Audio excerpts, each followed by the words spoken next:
नमस्कार मंडळी, महाराष्ट्राच्या खाद्य यात्रेत तुम्हा सर्वांचं मनापासून स्वागत आहे. आज आहे खाद्य यात्रेचा भाग 8 आणि आज आपण बनवणार आहोत साताऱ्याचा अस्सल झणझणीत असा मटण रस्सा. खमंग मसाले, संतुलित तिखटपणा आणि अस्सल गावाकडची चव याचा अप्रतिम संगम म्हणजे हा साताऱ्याचा मटण रस्सा आहे. चला रेसिपीला लगेच सुरुवात करूयात. यासाठी लागणारं साहित्य आणि कृती बघूयात. सगळ्यात आधी इथे मी मटण घेतले. मटण आवर्जून बोन्स पीसेस घ्या, यामुळे चव भारी येते. आता मटण आपण छानपैकी मॅरिनेट करणार आहोत. त्या अगोदर आलं, लसूण, खोबरं आणि कोथिंबीर याचं छानसं वाटण करायचं. हे वाटण छान फ्रेश तयार करा, यामुळे आपल्या आळणी रस्स्याला चव अतिशय छान अशी येते. त्यामुळे कधीही आळणी रस्सा बनवताना आलं, लसूण, खोबऱ्याचं वाटण मात्र फ्रेश करा. यामध्ये कोथिंबीर घातल्यामुळे याला छानपैकी चवही येते. चला, वाटण छान असं तयार झाले. पाणी वगैरे काही घालायचं नाही, पाणी न घालता हे वाटण करायचं. आता घेऊयात मटणाला मॅरिनेशन करायला. अर्धा चमचा हळद, अर्धा चमचा गरम मसाला आणि खडे मीठ साधारण 3 ते 4 चमचे घालायचं आणि छानपैकी हाताने मटण मॅरिनेट करून घ्यायचं. हाताने छान चोळून केल्यामुळे ना सगळे हळद, गरम मसाला आणि मिठाची पुरेपूर चव आपल्या मटणाला भेटते. आता किमान अर्धा तास तरी हे मटण आपण मॅरिनेशन करून बाजूला ठेवणार आहोत, यामुळे मटण व्यवस्थित असं मुरतं. चला, अर्धा तास झाले, मटण परफेक्ट असं मॅरिनेट झाले. आता घेऊयात आपल्या आळणी रस्स्याची फोडणी करायला. यासाठी कुकर छान गरम करायचा. 4 ते 5 चमचे तेल घालायचं. यावरती बारीक चिरलेला कांदा घालायचा, परंतु त्याआधी काही गरम मसाले घालायचे. लवंग, मिरी, दालचिनी आणि तमालपत्र हे खडे मसाले तेलामध्ये फोडणीला घातल्यामुळे ना याचा खूप छान फ्लेवर आपल्या आळणी रस्स्याला भेटतो. कांद्यामध्ये थोडेसे मीठ टाकले, जेणेकरून कांदा लवकर गुलाबी रंगावरती परतला जाईल. कांदा छान मऊसूत झाला की आपलं हे केलेलं वाटण घालायचं आणि वाटण ही तेलावर खमंग असं परतवून घ्यायचं. छोट्या छोट्या गोष्टींमुळे प्रत्येक रस्स्यामध्ये ना खूप छान चव ॲड होत असते. मग तो तेलामध्ये खडे मसाल्याची फोडणी असो किंवा फ्रेश केलेलं आलं, लसूण, खोबरं, कोथिंबीरीचं वाटण असो, या छोट्या छोट्या गोष्टींमुळे रस्सा अगदी छान टेस्टी होतो. आता मटण घातल्यानंतर गॅसची फ्लेम छान हाय करायची आणि हाय फ्लेमवरती एक 5 ते 6 मिनटं मटण आपल्याला छान परतवून घ्यायचं.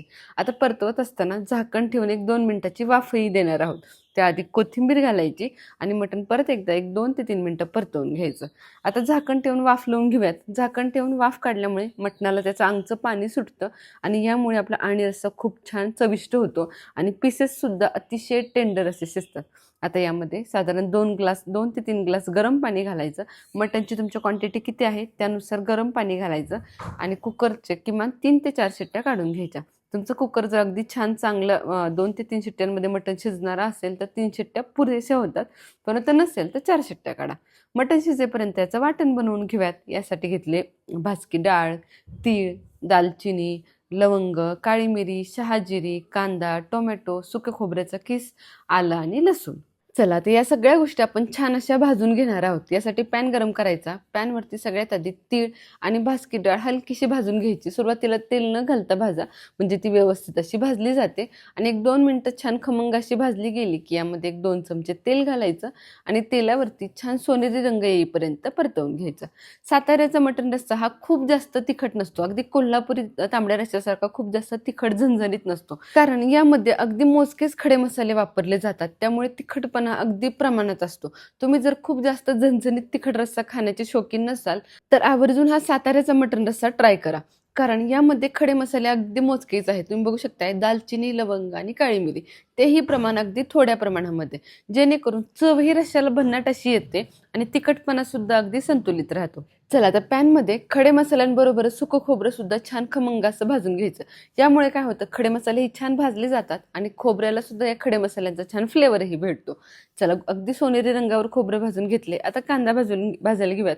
2 चमचे तेलावरती कांदा घालायचा. कांदा छान परतवून घ्यायचा. थोडंसं मीठ घालायचं, जेणेकरून कांदा लवकर शिजायला मदत होईल. आता याचबरोबर यामध्ये एक टोमॅटोही घालायचा आहे. इथे मी एक मोठ्या आकाराचा कांदा उभा पातळ चिरून घेतलाय आणि एक मोठ्या आकाराचा टोमॅटोही घेतलाय. यामध्येच आलं आणि लसूणही भाजतानाच घालते.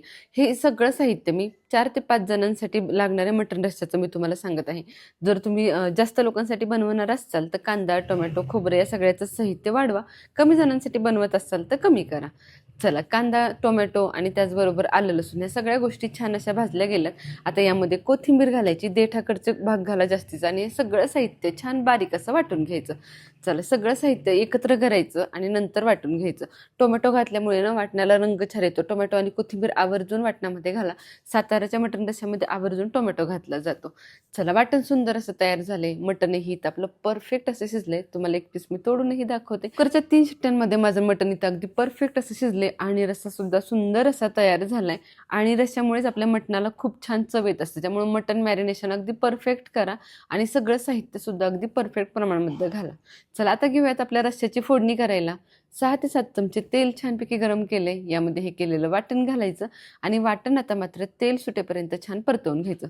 साताऱ्याचा मटण रस्सा अतिशय खमंग चवीचा असतो. त्यामुळे मटण रस्सा खमंग चवीचा बनवण्यासाठी मसाला तुम्हाला खूप छान परतणं खूप गरजेचं आहे. कारण या स्टेजला जेवढं तुम्ही हा मसाला हे वाटण खमंग असं परतवून घ्याल तेवढी तुमच्या रश्श्याला चव खमंग अशी येणार आहे. महाराष्ट्राच्या आपल्या खाद्ययात्रेमध्ये प्रत्येक जिल्ह्यातील व्हेज आणि नॉनव्हेज रेसिपीज आपण कव्हर करत आहोत. जिथं व्हेज रेसिपी जास्त फेमस आहेत तिथल्या फक्त आपण व्हेज रेसिपीज घेत आहोत.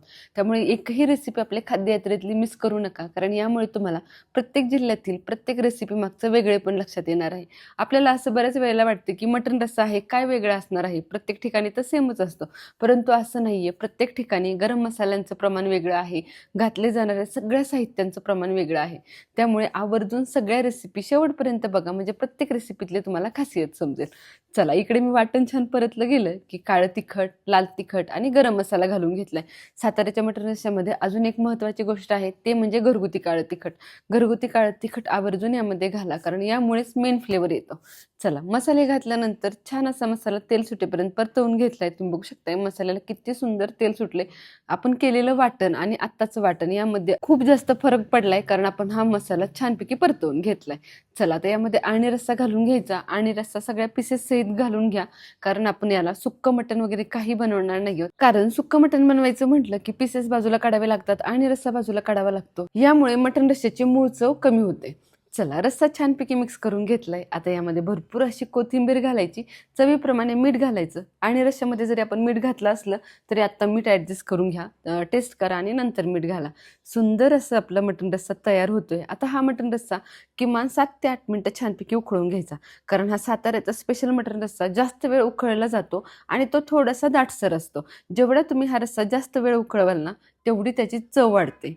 सुंदर असा हा मटण रस्सा आपला इथे तयार होतोय. तुम्ही बघू शकताय रस्सा ही छान दाटसर आहे आणि तरी सुद्धा अतिशय भन्नाट आणि अफलातून अशी आली आहे. अगदी बघूनच तोंडाला पाणी सुटेल असा झणझणीत साताऱ्याचा स्पेशल मटण रस्सा तयार झालाय. तुम्ही बघू शकताय किती सुंदर असा हा दिसतोय. चला अगदी झटपट असं होतोय, खूप जास्त वेळही लागत नाहीये आणि मसाल्याचं प्रमाण अगदी व्हिडिओमध्ये सांगितलंय त्यानुसार घ्या, म्हणजे परफेक्ट असं साताऱ्याचा मटण रस्सा तुमचा तयार होईल. खूप जास्त तिखट नाही आणि खूप जास्त माइल्डही नाही. कशी वाटली आजची रेसिपी मला कमेंट सेक्शनमध्ये नक्की सांगा आणि तुम्ही सुद्धा तुमच्या घरी हा मटण रस्सा नक्की ट्राय करून बघा. महाराष्ट्राच्या खाद्ययात्रेतील हा 8वा भाग अतिशय स्पेशल होता, कारण त्यामध्ये आपण हा साताऱ्याचा स्पेशल मटण रस्सा बनवलाय. उद्या आणखी नवीन जिल्हा असणार आहे, नवीन एपिसोड असणार आहे. त्यामुळे आपल्या चॅनलला आतापर्यंत सबस्क्राईब केलं नसेल तर लगेच शुभज्योत रेसिपी चॅनलला सबस्क्राईब करा. तसेच खाली दिलेल्या बेल आयकॉनलाही क्लिक करा, म्हणजे दररोज दुपारी 1:30 वाजता येणारी रेसिपी तुमच्याकडून मिस होणार नाही. आणि ही खाद्ययात्रा तर अजिबात मिस करू नका, कारण एक से बडकर एक रेसिपी दररोज तुमच्या भेटीला येणार आहे. चला भेटूया पुन्हा एकदा अशाच खमंग आणि झणझणीत रेसिपी सोबत. धन्यवाद.